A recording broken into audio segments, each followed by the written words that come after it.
자, 그래서 이제 그 대충 발표 토론 다 여러분 수고하셨습니다. 그래서 지금 시간이 없어서 휴식 시간을 갖기보다는 바로 종합 토론 들어가겠습니다. 그래서 우리 이제 우사카 약정 토론자로 했던 선생님들의 이제 그 약정 토론에 대해서 발표자분들이 아주 중요하다고 생각하시는 분, 그리고 꼭 얘기해야 된다고 생각하는 그 쟁점에 이제 한정해서 좀 압축적으로 좀 이게 답변을 해 주시면 좋겠습니다. 네, 우선 김한기 교수님. 예. 빨리 하겠습니다. 첫 번째, 그 함경도 지역에 대해서 좀 더 구체적으로 보기. 저도 구글 어스 옆에 켜놓고 같이 봤는데, 이게 정리하다 보니까 좀 감당이 안 돼서 좀 넘어간 감이 있습니다. 이건 좀 더 정리하도록 하겠습니다. 두 번째, 그 조선군 편제와 관련된 설명에서의 정관이라고 하는 의미. 이게 저도 글자상으로 보면은 폭도에 관한 편책인데 보면은 누가 봐도 정궁으로 써져 있습니다.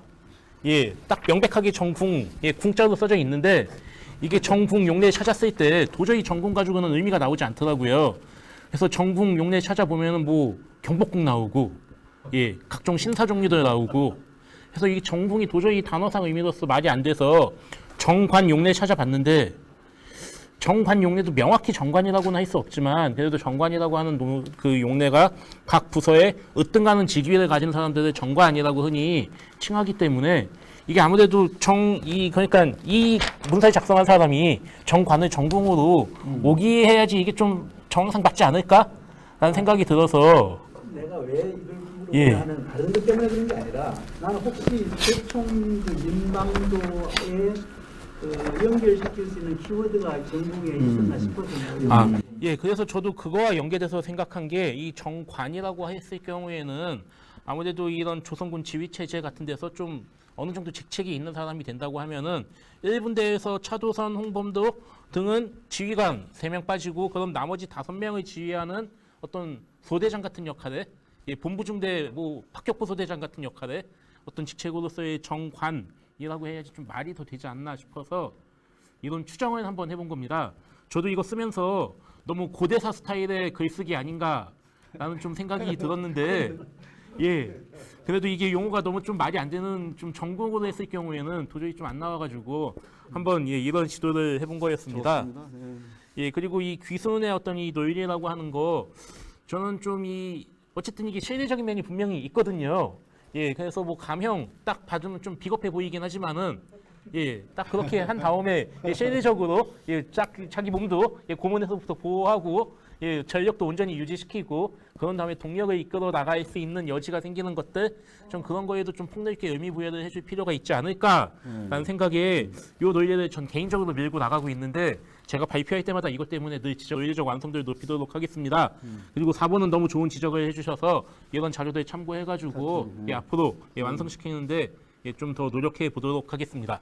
고맙습니다. 우리 김한 교수님 계속 그 주장을 하시고, 근데 이제 우리 차도선 의병장이 이제 홍범도 의병장보다 저평가되는 이유 중에 하나가 이제 기순해서 이제 그게 결정적인 그 저기 아니겠어요? 만약에 기순 안 하고 했으면은 나이도 많고 그 서열 그 상당히 그 이제 그 얼로 홍 장군보다는 좀 높게 이제 지휘 체계에서 했던 분인데 좀 이제 그런 아쉬운 부분이 있죠. 근데 어쨌든 그 문제를 계속 제기하셔가지고 이제 논의가 계속 진행되도록. 자, 두 번째 그 저기 김대웅 선생님 저기에 대해서 그 임성욱 박사. 우선 제가 자료가 없는 상황에서 그 다른 정황적인 상행 연구 성과를 이용해서 그 비교 교차하면서 이제 최병준 삶을 이제 재구성을 해봤는데 그러더니 역시 허점이 많습니다. 추정으로 할 수밖에 없는 부분도 많고요. 그런 부분에 대해서 아주 여러 가지 측면에서 제대로 짚어주셔서 감사드리고요. 지적해 주신 것들은 다 이제 제가 받아들여야 할 부분이고요. 한 가지만 이제 말씀을 드린다면 두 번째로 이제 지목해 주신 부분 중에 저도 사실 이게 굉장히 궁금합니다. 이 최병준을 연구할 때 있어서 홍범도와의 관계가 사실 가장 중요하거든요. 어떻게 이 사람이 홍범도에 가장 믿을 수 있는 자기 아들까지 맡길 수 있는 사람이 되었으며 그 계기가 무엇인가, 그리고 그게 언제 어떤 시기에 무슨 일이 있었는가, 이게 잘 저도 궁금한데 그게 명확하게 추정할 수가 없습니다. 그래서 일단은 저도 1909년부터 10년 사이 어느 시기라고만 해놨지만 거기에서 이제 토론자께서 지적해 주신 것이 그 1910년 4, 5월 이때 홍범도가 국내 진공 작전을 할 때 그 최병준이 같이 참여하지 않았을까, 그랬기 때문에 신뢰관계가 형성되었고 그 이후에 쭉 10년 가까운 그런 동지적 관계를 맺지 않았을까라는 지적에 대해서 저도 굉장히 타당하다고 생각을 합니다. 그런데 제가 그럼에도 이 발표문에서 그렇게 혹시 참여하지 않았을 가능성이 있다라는 식으로 말씀드렸던 이유는 홍범도가 본인이 나는 그 전투에서 혼자 살아 돌아왔다 이렇게 했거든요. 그러니까 그렇다면 이 사람이 참여했다면 뭐 잡힌 건지 아니면 잡혔다가 홍범도와 다르게 탈출했다고 볼 수밖에 없는데, 그래서 이제 저는 그런 추정을 했던 것인데 생각해 보면 사실, 그리고 또 하나의 근거는 홍범도가 자기 아들을 맡길 사람이 없는 채로 진공전을 갔을까? 그럼 누군가 맡길 사람이 필요했는데 그 이후에 그걸 맡아준 사람은 최병준이었기 때문에 아마 최병준이 그때부터 맡았고 그래서 아마 참가하지 않기로 결심하지 않았을까? 근데 지적해 주신 것처럼 그 최병준의 부대원들은 이제 홍범도한테 보내더라도 본인은 가지 않았을까 이런 추정을 한 것입니다. 근데 사실은 뭐 그게 명확한 건 아니고요. 토론자 선생님께서 지적해 주신 대로 참여했을 가능성도 있습니다. 그리고 아마 그랬다면 부인이 있었거든요. 최병준이 부인에게 뭐 아들과 뭐 본인의 아들과 이제 홍범도의 아들을 잠시 맡겨두지 않았을까 이런 생각도 좀 들게 되었습니다. 여기까지입니다. 네. 넘어가시고요. 자, 이따 또 우리 토론자 선생님들은 조금 나중에 기회를 드리도록 하신다고요. 윤성원 선생님, 질문이 많은데 윤성원 좀 정리를 좀 이렇게 복잡한 거라서 우리 여기를 좀 참여하고 있는 분 저기들을 위해서도 상당히 압축적으로 잘 설명해 주면 좋겠습니다. 뭐 제가 글로서 발표를 하지 않고 PPT를 하다 보니까 뭐 중간중간 빈 부분이 많아서 뭐 이렇게 질문을 많은 것 같아서 죄송하게 생각합니다.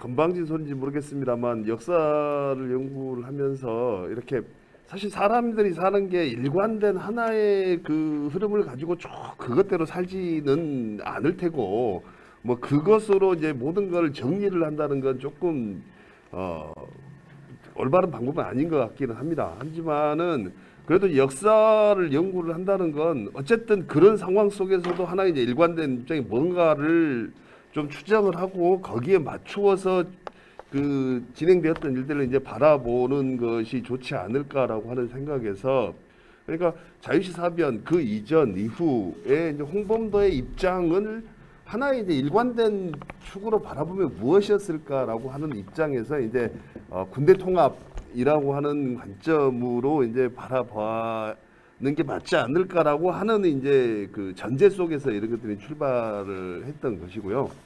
그런 의미에서 이제 그 질문하신 건 왜 이제 그 홍범도하고 이렇게 친한 부대인데 홍범도 안무는 또 자유시로 옮겨가고 다른 분들 옮겨가지 않아서 그렇게 희생을 당했느냐 이런 얘기인데 그 지금 제가 바라본 입장은 허재욱이 홍범도 측근이라고 바라보는 게 아니고, 허재욱은 명확하게 최진동 그 군무도덕부와의 관계 속에서 온 사람이고, 이병채는 홍범도와의 관계 속에서 온 사람이었다라고 하는 부분을 좀 명확하게 좀 하고 싶습니다. 그래서 봉오동 전투 발표문 이거 토론문에 허재욱이 청산리 전투에서 이렇게 활약을 했다고 그러는데, 제가 보기에는 허재욱은 청산리 전투에는 참가하지 않거든요. 그러니까 최진동 부대와 함께 동령현으로 가서 동령현에서 밀산 쪽을 거쳐서 자유시로 이동을 한 것이고, 홍범도와 이병채는 청산리 전투를 치르고 난 이후에 북만주 쪽으로 해서 가서 이청천 부대를 만나서 자유시를 통해서 이동을 했기 때문에 좀 그 자유시에 가서도 서로 처해 있는 상황이 좀 달랐다고 좀 보여집니다. 즉 허재욱은 계속해서 총군부라고 하는 입장으로 최진동 부대하고 같이 하고 있었고, 그래서 마자노프에 있을 때 마자노프에서 더 이상 이제 한 5월 말 6월 초 되면은 대한의원군으로 있는 것보다는 이제 힘이 이제 기울었다라고 하는 것들이 좀 명확해지던 상황이었었고, 그래서 홍범도와 그리고 그 마자노프에서 정확하게 어떻게 편제가 되어 있었는지는 좀 명확하지가 않습니다만, 그래서 좀 그게 마자노프에서 편제되어 있을 때 그 일관된 지도력을 가지고 편제된 게 아니고 의병식으로 산재해 있다라고 했는데, 의병식으로 산재해 있었기 때문에 홍범도와 안무는 좀 일찍 빠져나올 수 있었고 자유시로 옮겨올 수 있었고, 결국 이후에 이제 그 총군 부대도 결국은 옮겨올 것이었지만 그것이 이제 미뤄지고 수라사프카에서 회의를 하고 이러는 과정에서 그 자유시로 옮겨오는 것이 늦춰지고, 그런 과정에서 이제 자유사변이라는 참변이 발생했기 때문에 허재욱 부대가 가장 피해가 많지 않았을까 이렇게 생각을 하는 것이고요. 그래서 상토문 처음에 그 9월 15일하고 10월 1일 날 나온 그 의병장들의 포고는 이름은 5명의 이름으로 나왔지만 이 포고는 정확하게 이르쿠츠크파의 입장을 대변하는 이런 것이라, 그것을 도용당했다고 얘기하기는 좀 그건 도용을 당했는지 아닌지 모르기 때문에, 하지만 어쨌든 그 5명의 자의로 스스로의 의지로 나온 그 포고문은 아니라고 판단이 됩니다. 그래서 그 상황을 봤을 때, 그리고 거기에는 이병채는 등장하지 않거든요. 그러니까 5명은 각자 나름대로 간도에서 간 독립군 부대의 수장들입니다. 수장들이어서 각자 자기 부대를 맡고 있는 사람들이기 때문에 그 5명의 이름으로 나온 것이고, 그리고 그래서 최진동과 그 청군부를 이루고 있는 허재욱, 그리고 홍범대와 함께 그 독립군 부대, 그 홍범도 부대 안에는 아마도 그때 정확하게는 그 부분은 잘 파악이 안 됩니다만 박두희가 데리고 있었던 군정서 부대, 그리고 어떤 군정서 부대, 이게 좀 한묶음이라고 보여지는데, 그래서 거기에 그 홍범도의 입장을 대변할 수 있는 이병채, 그러니까 최진동의 입장을 대변할 수 있는 허재욱과 홍범도의 입장을 대변할 수 있는 이병채가 보고를 하고 그 한국위원회에 출석을 한 게 아닌가, 저는 뭐 그렇게 보고 있습니다. 말씀 밑줄까지 그어주신 개인적 호나 민족 감정, 지휘관 드리고 없었는 게 저도 궁금한데요. 궁금한데 이 부분은 저도 잘 모르겠습니다. 그리고 그래서 그 한국문제위원회에서 이제 네 번째 질문, 한국문제에서는 그 한국문제 결정서는 그 이후로도 줄곧 그런 것으로 보입니다. 어느 한편 선을 절대 들어주지 않습니다. 어느 한편 선을 들어주지 않고 뭐 2개 다 승인한다거나 뭐 이런 식으로 나오는데, 11월 결정서도 양비론입니다. 근데 그리고 그 이후에 나오는 그 이듬해 22년 4월 달에 나오는 그 4월 결정서도 양비론인데, 그런데 내용상으로 보면은 가해를 한 사람과 피해를 당한 사람은 양비론이라고 하는데, 결국은 집중적인 비판의 지점은 가해자에게 가게 될 수밖에 없다고 보이죠. 내용상에서 그런 식으로 나옵니다. 그런데 어쨌든 이 허근이 이때 한국문제위원회 가서 이 보고를 한 내용에 대해서 김동완과 김성우가 굉장히 크게 비판을 합니다. 그리고 자유시 사변을 상해파의 입장에서 바라보는 자유시 사변의 입장을 제대로 밝혀내지 못했다고 해서 굉장히 비판을 해서 상해파, 이르쿠츠크파 어느 한 파에 속해서 자기 주장을 하는 독립군 부대가 아니고 독립군 부대들만의 고유한 이 자기들의 입장이 있지 않았을까라고 하는 게 뭐 이렇게 일관성을 가지고 바라보려고 하다가 나온 겁니다. 그리고 이 허영장 문제인데요. 허영장이라고 그 대한제국 시대에 했던, 제가 급하게 쓰느라고 다 찾아보지를 않아서 그런데 이 말이 나오는 게 제 기억으로는 김규면의 회고로 그렇게 나옵니다. 김규면의 회고로서 그렇게, 다시 제가 좀 정확하게 찾아봐야겠습니다만 그렇게 나오는데, 아무리 봐도 영장이라는 게 뭔지를 모르겠고 제한제국 군대에서, 그런데 이제 공훈록에는 의민단이라고 나오는데 그 장세훈 선생님도 써있지만 의민단은 창주교 계통의 이 그 무장 독립군 부대인데, 천주교 계통의 독립군 부대에 허재욱이 뭐 참가를 했다라고 하는 게 조금 이상하더라고요. 그래서 뭐 의금부를 이제 의민단으로 잘못 이렇게 좀 쓴 게 아닌가 생각이 들고요. 마지막에 이제 5군 1여단장이라고 하는데 그게 홍범도가 어떤 입장에서 자신을 여단장이라고 했는지 대대장으로 했는지는 잘 모르겠습니다. 그런데 명확하게 러시아 자료에 나와 있는 건 여단장은 처음에는 깔란다르시 빌라였다가 그 다음에 오화묵이 되고 아마 이제 그 원래 3개 대대로 이렇게 3개 연대로 편성되어 있다는 것이 그 와서 2개의 연대로 이렇게 편성이 되는데 그 간도 그 사할린 부대를 제외하고 2개 연대로 편성이 되는데 그 중에 하나 연대장을 맡았을까 뭐 하는 생각은 뭐 정확하게 기록에 지금 찾을 수가 없어서 정확하게 말씀드리기 좀 힘들겠습니다. 예, 이상입니다. 이게 제1대대장은 맞아요. 왜냐면 이 홍범도 이력서에 나오는 거니까 스스로 5군의 이제 제1대대장이다 이렇게 됐다고 하는 것이고 그 허영장 문제, 영장 문제는 아까 그 최병준하고 같은 건데 당시에 이제 1910년대나 20년 초에 그 독립운동가들의 어떤 명칭을 보면 그 이전에 이주해 오기 전에 그 직함들 써요.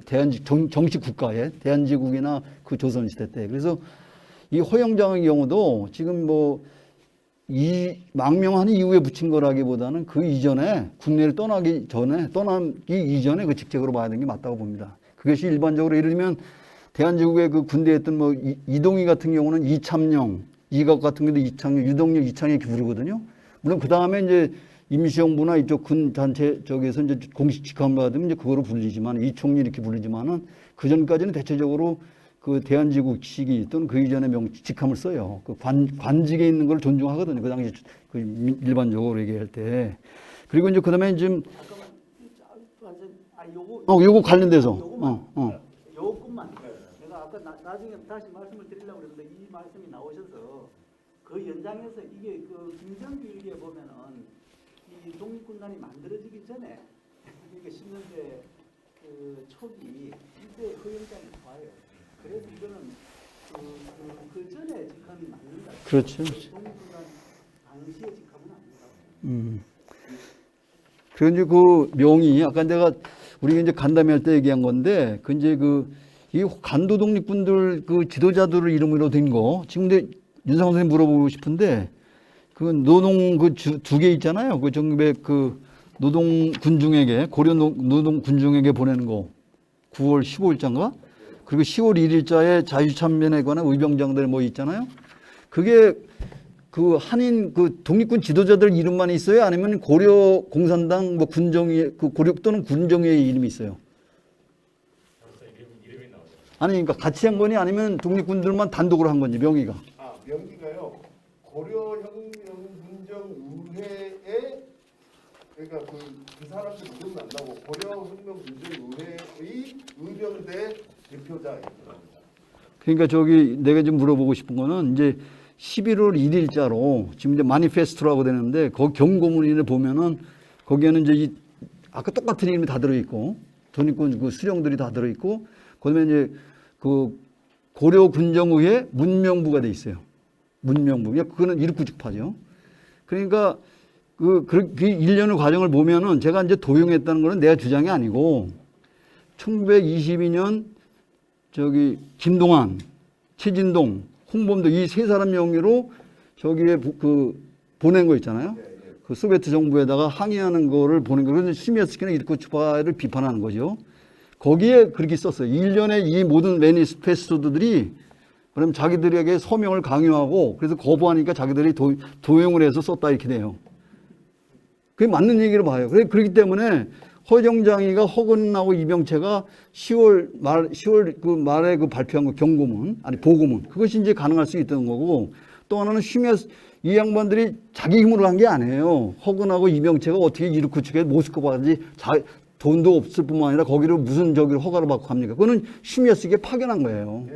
슈미에스에게 절대적인 권한을 갖고 있기 때문에 그 보고에서 또 그렇게 나와요. 그 저기 아까 얘기했던 22년 2월 달에 세 사람의 행보에 보면은 이 허근을 일면 자유참변을 옹호하기 위한 거로다 보낸 거예요. 국제공산당에. 근데 자기들 기대와 다르게 이 두 사람이 가가지고 비판한 거예요, 오히려.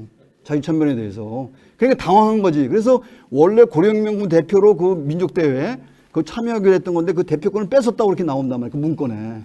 그러니까 홍범도, 최진동, 김동완. 이 김동완은 상해파잖아. 아까 김성호하고 같이 해가지고 했듯이.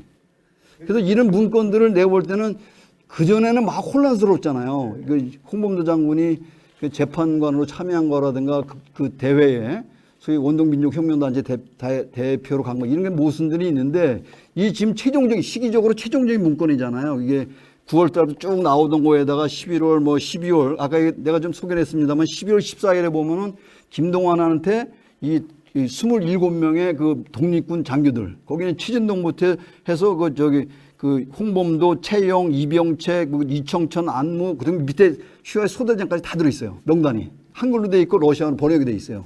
거기에 따르면 김동완한테 모든 자유참변에 관한 보고를 보고하는 거, 협상하는 거를 김동완한테 위임을 해버린단 말이에요. 그게 12월 14일이면 이르쿠츠크거든요. 이르쿠츠크에 누가 있었냐? 그 당시에 이동희가 있었단 말이에요. 고려공산당의 당권을 장악하고 있는 이동희가 홍범도가 거기 가 있었다고요. 그게 영향을 받은 거예요. 그래서 그런 상태에서 홍범도하고 최진동이 대표권을 가지고 그거를 동의했든 어떻든 간에 참여를 한 건데 알고서 참여한 거라는 거죠. 그 자유참변의 슈미아스키나 이르쿠츠파가 슈미아스키 특히 초기에 1900 자유참변 전에 자기가 국제공산당에 위임받은 것처럼 해가지고 그 뭐 독립군이나 파치산들은 그 정세를 모르잖아요. 어떻게 된 건지. 근데 국제공산당이라고는 최고의 권위를 가진 기관의 그 동양비서부장이라는 간판을 가지고 와서 내가 모든 당권을 다 앞으로 정리한다. 한국 독립군의 어떤 그 여기 행정적인 거, 그 모든 군사력을 내가 통솔한다. 내 권한이 있다. 이렇게 얘기를 한 거죠. 그러니까 그걸 믿은 거예요. 그래서 그거를 홍범도 그 아까 문건에 22년 2월 달에 그 세 사람 쓴 문건에 보면은 자기들이 모스크바 가서 알았다는 거예요. 이 자유시 있을 때 몰랐다는 거예요. 이르쿠츠 있을 때 몰랐다는 거예요. 그러니까 그 모스크바에 가서 이 슈미아스가 우리를 속였구나. 이걸 알게 됐다는 거죠. 그렇기 때문에 그렇게 되면 이제 설명이 되는 거예요. 최종적으로. 그러니까 물론 이제 김동완이가 이 세 사람 것에 이제 그 홍범도하고 최진동이가 그걸 동의라고 하는 건 이건 문헌 자체를 시비를 걸으면 문제가 다른데 그러나 지금의 일련의 과정을 나는 그렇게 정리를 하는 거죠. 예, 그러니까 저도 이제 그 부분을 이제 동의를 하는데요. 그러니까 선생님 말씀하신 것처럼 선생님 말씀하시는 거하고 뭐 제가 얘기하는 거 크게 다르지는 않은 것 같은데요. 그 부분입니다. 그러니까 김동완이 이제 그 최진동, 홍범도 해가지고 김동완하고 김성우하고 이제 이름으로 이렇게 보고를 하고 그게 이제 그 누구냐 저 트로츠키한테 보고가 돼서 이게 그 김동완이 트로츠키한테 보고를 해서 이렇게 내려오는데 그 부분은 의병장들이 동의를 했다고 하더라도 그 의병장들 전체의 입장이라기보다는 그러니까 김동완의 입장이 굉장히 강하게 반영이 됐다고 보여집니다. 근데 그 이후에 실제로 허재욱이 가서 그 한국문제위원회에서 그 보고를 하고 난 이후에는 김동완이 허재욱의 보고에 대해서 굉장히 비판적으로 얘기를 하거든요.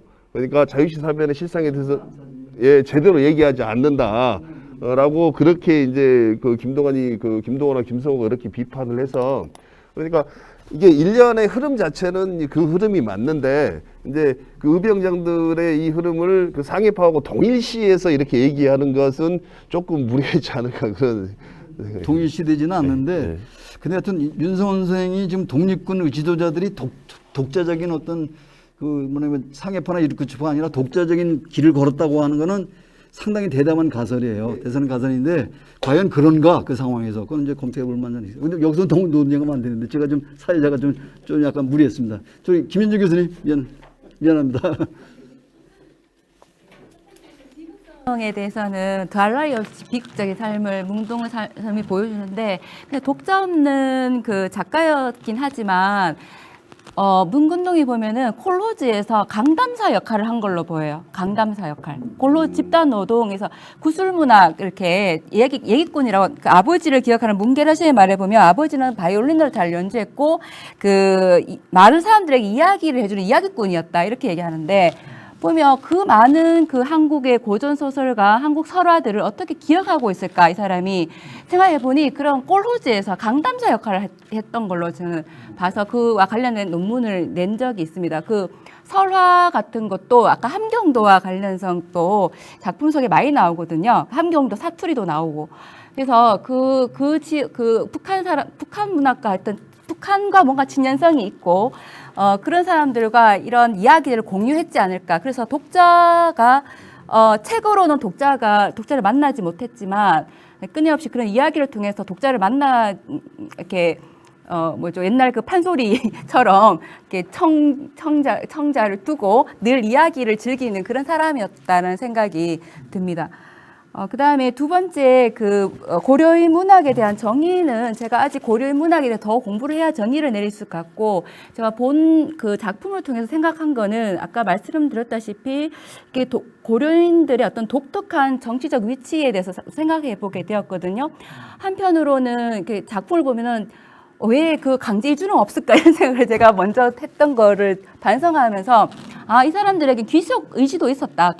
동화 내지 귀속 협력해서 그 사회에 어떻게든 한 일원으로 살고자 했던 그런 의지의 노력도 있었을 것이다라는 생각. 한편 또 이런 전통을 유지하기 위해서 자기 정체성을 유지하기 위해서 우리말을 잊지 않고 이렇게 기록하는 이런 한 부분의 노력. 그래서 이런 독특한 복합성을 늘 간과하면 안 되겠다는 생각을 했고요. 그래서 이들의 문학 이상의 의미를 항상 주목해야 되겠다라는 생각을 했습니다. 그래서 특성을 살필 때, 또 정의를 내릴 때, 그래서 김종혜 선생님은 한국 문학에 편입하는 이런 건 굉장히 일국적인 시각이니까, 한민족 문화권의 문학, 이렇게 표현을 하기도 하시더라고요. 그래서 그런 노력들이 좀 필요할 것 같고요. 고려인 문학을 연구할 때. 세 번째 질문 주신 게 항일투쟁 기록으로서의 작품 창작 의미. 그 80년대 이걸 기록 굳이 해야 되는 의미가 뭐냐라는 질문이신데요.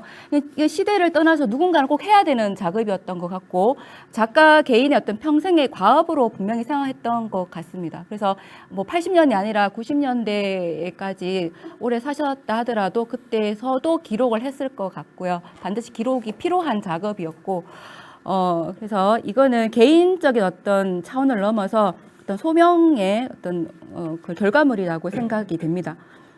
그리고 어쨌든 정신적 유산의 작업을 해야겠다는 그런 일념이었던 것 같고요. 한창걸 관련해서는 제가 문학적으로 형성된 게 있는가 보니까 없더라고요. 선생님 논문이 있더라고요. 선생님 논문도 역사 쪽에서 논문이 별로 없던 걸로 봐서 이분이 왜 망각의 속에 있을까 제가 잘 모르는 분이라서 다시 기억화 작업을 해야 되는 분이라면 해야 될 것 같은데요. 근데 이분이 민간 교류가 이렇게 많이 계셨던 분인지, 홍범도는 작품 속에서도 민간과의 어떤 교류가 되게 많이 드러나고 있지 않습니까? 또 민간의 그 지지를 많이 얻었다는 것을 확인할 수 있고, 한창걸 이분은 어떤 민간과의 교류에서 조금 홍범도에 비해서 부족한 면이 있었던 건 아닌가 하는 제 추측에. 예, 그래서 숙청당했습니다. 숙청당하기 전에 이제 개표 KGB였기 때문에 말씀하신 것처럼 민간과의 교류는 거의 없었다. 예. 그러면 문금동이 굳이 이제 정치적 안전해서 이제 홍범도를 선택했던 건 아닌 걸로 제가 그렇게 알면 되고, 한창걸에 대해서는 조금 더 문학적인 거는 찾아봐야 될 것 같습니다. 네, 이상입니다. 이게 마지막 질문, 임경환 교수 세 번째 질문이 상당히 마음이 아픈데 가슴을 찌르는데, 우리 독립운동사를 하다 보면은 살아남은 사람들은 기록을 남기고, 살아남은 사람들 후손들도 있고 그래서 그것이 많이 조명되고 이렇게 평가받고 그러는데, 그 독립운동 과정에서 순국한 분들, 돌아가신 분들 경우는 참 그게 힘들어요. 그런데 지금 그런 건 홍범도 장군의 경우도 이제 그런 거 아니겠는가? 운 좋게 살아남아서 이제 그렇게 된 거다라고 그러는데, 하여튼 그건 우리 고민할 문제인 것 같아요. 이게 순국한 분들, 그러니까 그 독립운동 과정에서 전모를 한 돌아가신 분들의 어떤 그런 것들을 사실은 기록도 없기 때문에, 우리 최병준 선생 같은 경우도 마찬가지입니다만은 그분들에 대한 관심을 우리 역사학자들은 좀 더 써야 되겠다는 생각을 많이 합니다. 자, 그다음에 이 세 분 토론하신 에서 좀 추가로 좀 하시고. 인상께서 아주 설명 잘해주셨는데, 제가 허영장 얘기를 이제 아까 당연님께서 김정규 일기가 이제 독립기획만 소양되어 있는데, 거기에 보니까 이제 1910년 이전에 이거 허영장 이름이 나온다는 얘기죠. 10년 이전이 아니라 네. 10년대 초반에. 10년 초반에. 근데 왜냐하면 일찍 망명해가지고 네. 거기에서 북한대에서 지장이라든지 이런 사람들하고 계속 같이 활동을 하거든요. 근데 이제 저는 이제 청산리 전투에는 그 일반적으로 최진동 부대는 참가하지 않았는데 그 화정 얘기를 한 이유는 홍범도 일제 보면은 봉오동 전투 직후에 명월구에서 허영장 군대하고 연합해서 같이 있었다 얘기 나오더라고요. 허영장 얘기 나와요. 정문 일제. 허영장 부대와 명월구에 합쳐가지고 활동했다는 얘기 나오는데, 근데 이제 청산리 전투 때 최진동 부대는 낮하고 좀 이동해 버렸으니까 같이 갔을 것 같은데, 그 일본군이 그 청산리 전투 직후에 자기들이 이겼다고 해가지고 그 독립군들이 뭐 혹시 이동하다 남긴 무기라든가 그 숲속에 묻거나 민가에 못 얻은 무기를 파내가지고 이제 그 넣어야겠다고 사진을 찍은 게 있는데, 거기에 보니까 의군이라고 깃발이 있어요. 의군이라는 깃발이 태극기 모양이 둘러가는 의군이라는 깃발이 있어서 나는 혹시 허영장 부대 일부가 활동했나 청산리 전투 때 이런 생각이 들어서 물어본 건데, 근데 기록을 보니까 최진동하고 같이 허영장군 올라간 거 나온단 말이에요. 그러면은 일본군 측 의군이라는 깃발은 나중에 민가에 파는 깃발일까 이런 생각이 들어서. 예. 부대들이 있잖아요. 예. 부대들이 보면 예. 전체 대원이 일사불란하게 한 방향으로 움직인 게 아니에요. 예.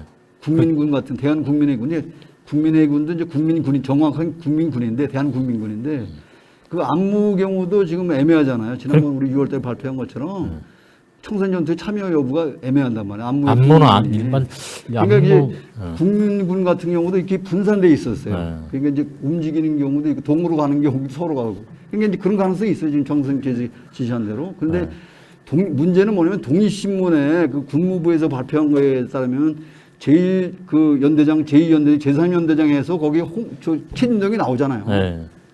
그래서 최진동 그 국무도덕부가 그 청산전에서 참여한 것처럼 돼 있어요. 글쎄요, 그게 잘못된 거죠. 임시정부의 공식적인 문서에. 네. 그게 잘못된 거거든요. 그게 소급적으로 적용한 거거든요. 독립군이 통합도 안 됐을 뿐만 아니라 이미 최진동 부대는 허근하고 우리 윤상호 선생이 저기 위치하지만은 이미 동쪽으로 갔단 말이에요, 이미. 그래서 총무부를 조직해가지고 총무부 단체로 자유시로 간 거죠. 내가 기억이 좀 희미한데 그 의랑구에서 초판에 일본군 들어왔을 적에 그 허재욱 군대가 제일 먼저 당하지 않았어요? 상당히 어디서? 의랑구에서, 그러니까 연길 북쪽에 의랑구에서 당하고 그래서 명월구로 넘어간 거 아닌가 싶은 생각이 들어요. 아니, 내가 지금 정확하게 기억을 나는 그렇게 기억을 해요. 아니 뭐 이제 8월, 9월까지는 있는데 청산전투 일본군이 들어올 때는 이미 떠났어요. 들어올 때 침공할 때 일본군 들어올 때 가장 먼저 당한 게 그 허재욱 군대 아니었나? 난 지금 그렇게 기억을 해요. 뭐냐? 저는 이제 그 갔다고 하는데 또 어디 보면은 계속해서 청산리 전투에 이제 허재욱 부대는 나오고는 안 되지만 의군부가 이름이 나와요, 그게. 나오거든요. 예, 예. 그렇지. 그러니까 의군부 나와요. 예, 저는 이제 그걸 어떻게 이제 나름대로 이제 피해 가려고 했냐면, 그러니까 이 의군부라고 하는 걸 허재욱이 만들어서 허재욱 산하에 있는 이 부대가 의군부가 아니고 명칭이 의군부는 원래 노력에서 이범윤 이하에서 그렇지, 이렇게 그렇지. 만들어진 부대인데 거기 거기에 산하의 사령관의 하나지. 일선 대대장으로 파견이 됐다고 했거든요. 그러면은 이제 허재욱이 자기 부대를 이끌고 파견해서 의군부다 그러고 또 그 뒤에 또 이렇게 오고 그러니까 의군부라고 하는 이름으로 활동하는 부대가 여러 분산될 가능성이 있는 것 같아요. 그럼 지금 이제 홍범도 지금 우리 윤상원 교수 중 그 이제 추론이 오늘 가설을 많이 세운다. 머리가 혼란스러운데 네 사람의 관계. 예.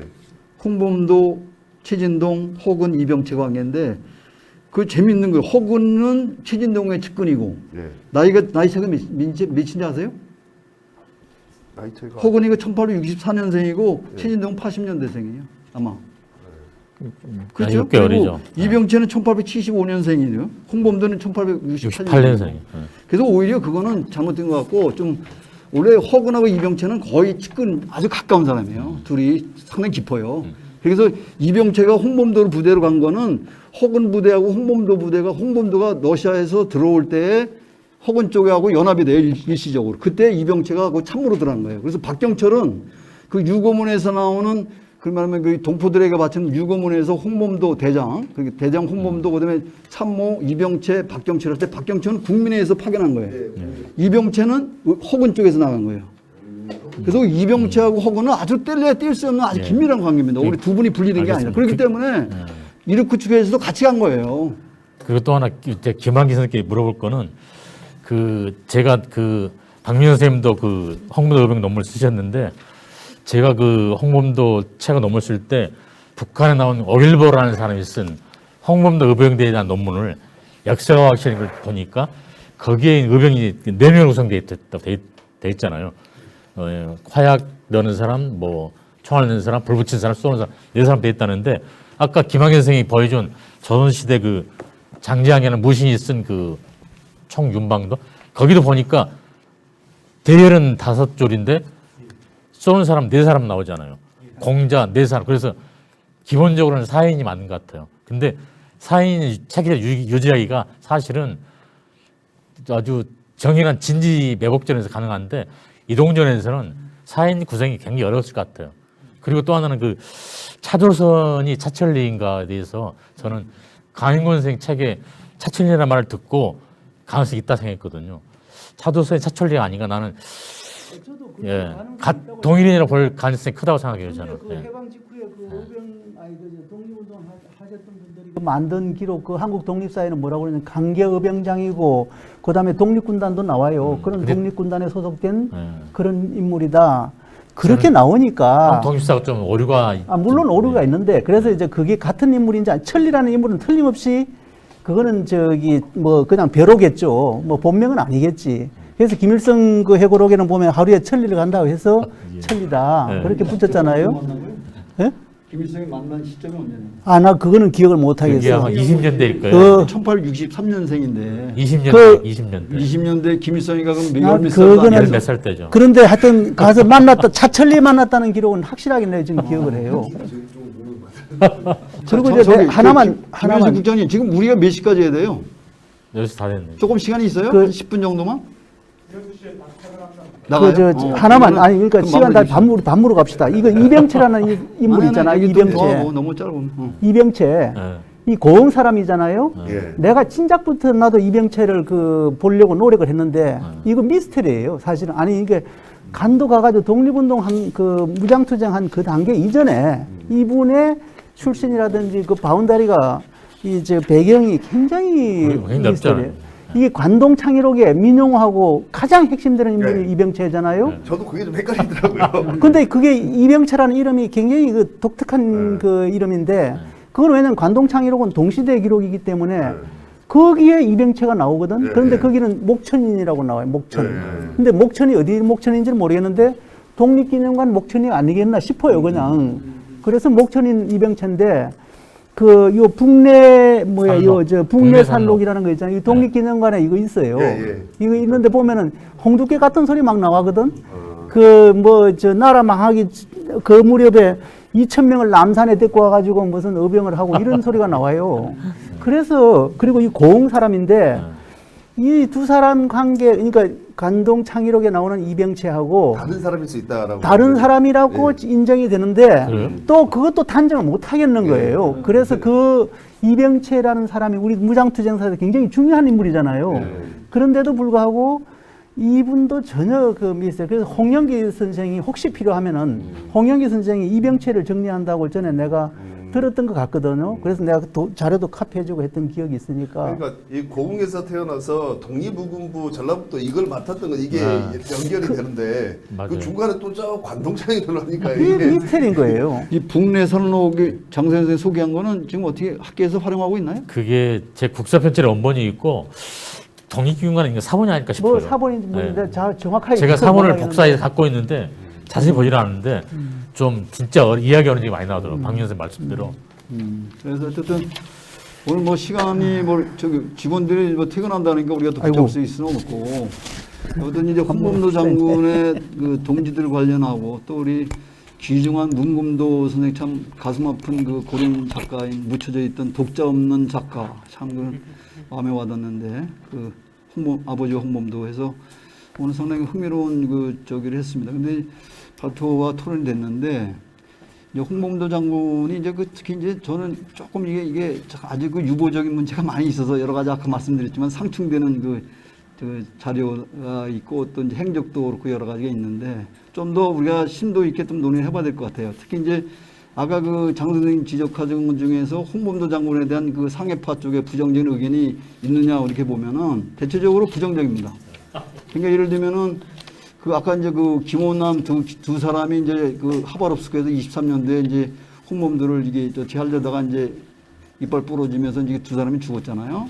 이제 피살당했는데 이제 김기면 선생이 얘기한 거에 따르면은 홍범도의 태도는 자유참변이 별 유감이 없는 사건이라고 생각했다.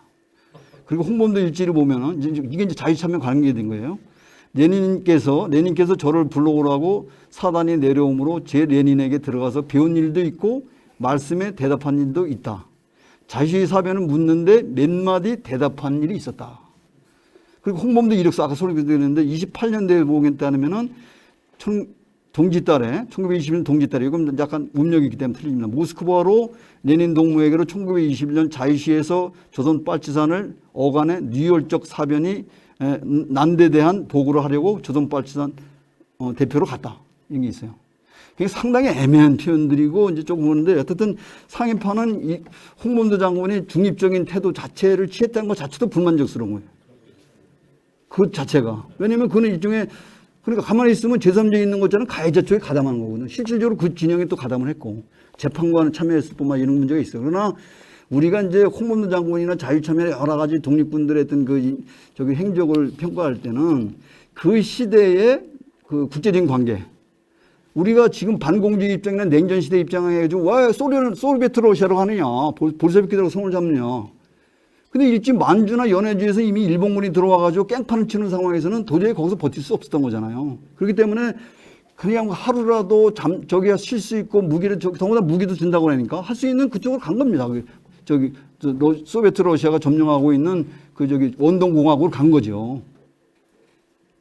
그러니까 사회주의에 대해서 다 뭐 공감을 하고 공산주의에 동감해서 그런 것이 아니라 당시에 20년대 상황에서 21년 상황에서는 그래도 그걸로 갈 수밖에 없는 거예요. 이 독립군들이. 어떻게 하겠습니까? 그렇다고. 일본군들이 들어와서 뭐 경진 참변을 하고 이 연해주에서 막 4월 참변해가지고 막 분탕질하고 막 있는 상황에서 무장투쟁할 수가 없죠. 그래서 간 거기 때문에 우리가 지금 국제적인 관계라든가 이런 부분을 충분히 고려해야 될 뿐만 아니라 특히 이제 제가 여러 말씀하지만 그 소급주의적으로 현재 입장을 가지고 거기에 적용해서 어떤 그 역사적 사실을 왜곡하거나 자기 입장으로 유리하게 해석을 하거나 용어를 선택하거나 이런 여러 가지 그런 면에서 이 일반 그 대중들을 국민들을 뭐랄까 호도하는 잘못된 것으로 이게 역사인식을 잘못하게 하는 그런 것들은 우리가 상당히 경계해야 된다는 생각을 합니다. 오늘 학술을 통해서 참 이 홍범도 장군의 그 중요한 동지들 물론 이제 차도선 그다음에 이제 그 혹은 이병채 선생이 받았나요? 이병채. 이렇게 됐지만 어쨌든 최병준 선생은 이제 받지 않고 했는데 어떤 다음으로 최병준 선생의 어떤 소원 받는데 한번 노력을 해보기로 하고 그래서 참 그 의미 있는 발표가 됐던 것 같아요. 네 분 선생님 좀 짧은 기간인데도 불구하고 상당히 흥미로운 그 논쟁거리 많이 제시하고 그래서 이 고민을 많이 하겠는데 좀 더 오늘 제기된 문제들을 좀 더 심화시켜서 좀 좋은 논문들로 정리해 주시면 좋겠습니다. 그리고 우리 토론자 선생님께서도 할 말을 좀 많이 못하게 해서 죄송한데 또 할 얘기 있어요? 1분만. 그래도 그러니까 저는 처음 알게 되고 너무 기뻤는데요. 그러니까 이제 그 아까 독자 없는 작가라고 하는 부분을 굉장히 좀 그랬는데, 근데 김 선생님은 그게 출판을 염두에 두고 했다고 말씀하셨잖아요. 시도를 했으니까. 제가 모르는데 혹시 확인을 좀 해볼 수 있으면 확인해봤으면 좋겠는데 그게 80년대에 나온 거기 때문에 혹시 레닌 기치에 그 실으려고 그걸 염두에 두고 쓰지 않았는지. 근데 예. 한 번도 분단 활동을 한 적도 없고 그게 바깥에서 들어왔어? 300대 이제 가면은 엄청난 바깥에 질문? 아니 인정록 전체는 그런데 여기 분들을 또 인사말을 해야 되겠네. 아버지와 배려를 죄송하다고. 이 부분은 이제 해서 투고 형식으로 해서 레닌 기치에 이렇게 실으려고 하는 뭐 이런 의도라도 혹시 있지 않았는지. 90년까지 나오니까. 네. 하여튼 근데 문검전 선생님 그 시도를 한 노력은 없죠. 안 보이죠. 그냥 레닌 기치 그 기자들이나 편집부에 보내고 예를 들면 다른 분들은 막 보내거든요. 편지 보내고. 근데 아마 그 시도가 없는 거로 보면은 확인을 해보시면 돼요. 그냥 콘체비치의 그 모스크바에 있는 그 한인공문학 전공자애들만 계속 하게선 거죠. 자, 마무리 짓겠습니다. 지금 바깥에서 이 저기를 그 줌으로 이렇게 들어오신 분들에 대해서 전혀 발언권을 못 드리고 이게 저기만 하게 이게 만들어서 죄송한데 시간이 없어가지고 뭐 아쉬운 대로 여기서 그냥 이게 제가 인사를 드려야 되겠는데요. 어쨌든 질문은 좀 시간이 안 되는 것 같아요. 그래서 죄송한데 어쨌든 뭐 그냥 마무리 짓도록 하겠습니다. 이거 올해가 사실 홍범도 기념사업회에서 그 이제 청산 전투를 이제 기념하면서 매년 정기적으로 10월 달에 이제 우리 황 부이사장님 끝까지 남아 계셨지만 어쨌든 오래전부터 기획해서 했던 매년 그 정기 학술회의입니다. 그래서 내년에도 이제 좀 기대가 됩니다만 어쨌든 의미 있는 학술회의를 오늘 가진 것 같습니다. 그래서 좀 의미 있는 그 학술회의가 성공적으로 성공을 했나? 어쨌든 할 수 있도록 이 발표자 선생님, 토론자 선생님들 고생도 많이 하셨는데 수고하셨습니다. 예, 고맙습니다.